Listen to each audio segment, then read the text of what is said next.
অবশ্যই ভিডিওটা দেখাই মাত্র তাদের কাছে পৌঁছে দিবেন যারা মানুষকে ধোঁকা দেয়। আমার নবী একদিন হযরত মাইশা সিদ্দিকা রাদিয়াল্লাহু তাআলা আনহাকে বলে, আজকে তুমি যা চাইবে আমি তোমাকে সেটা দেব। তখন মাইশা সিদ্দিকা রাদিয়াল্লাহু তাআলা আনহা অনেক খুশি হয়ে গেল, বলে রসুলের সামনে আমি কি চাইতে পারি এমন। তখন মাইশা সিদ্দিকা রাদিয়াল্লাহু তাআলা আনহা বলে, ইয়া রাসূলুল্লাহ, আমি কি কারোর সাথে আপনার কাছে কি চাইবো সেটার জন্য হেল্প নিতে পারি? তখন আমার রসুল বলে, হ্যাঁ যাও তুমি নাও। মাইশা সিদ্দিকা রাদিয়াল্লাহু তাআলা আনহা তার বাবা আবু বকর সিদ্দিকের কাছে গেল, বলে এরকম একটা রসুল বলছে আমি যা চাই আজকে সেটা আমাকে দিবে। তখন আবু বকর সিদ্দিক রাদিয়াল্লাহু তাআলা আনহু ভেবে চিন্তে বলে, তুমি আজকে রসুলের কাছে এমন একটা জিনিস চাইবে, সেই জিনিসটা হলো রসুল আকরাম সাল্লাল্লাহু আলাইহি ওয়াসাল্লাম যখন মেরাজের রাতে গিয়েছে আল্লাহর দরবারে, তখন এমন জিনিস দেখেছে যা আজ পর্যন্ত কোনো উম্মতকে, কোনো সাহাবা ইকরামকে বলে নাই।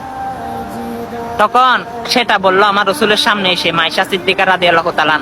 আমার রসুল বলে, যে ব্যক্তি জোড়া বাঙ্গা অন্তরকে জোড়া লাগিয়ে দিবে তার জন্য আল্লাহ রাব্বুল আলামিন জান্নাত বাজেট করে রেখেছে, সুবহানাল্লাহ। আর হাদিস শরীফের মধ্যে বলে, যে ধোঁকা দেয় সেই আমার উম্মত নয়।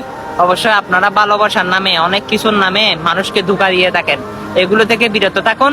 ভিডিওটা শেয়ার করে সকলকে জানিয়ে দিন, সুম্মা আমিন।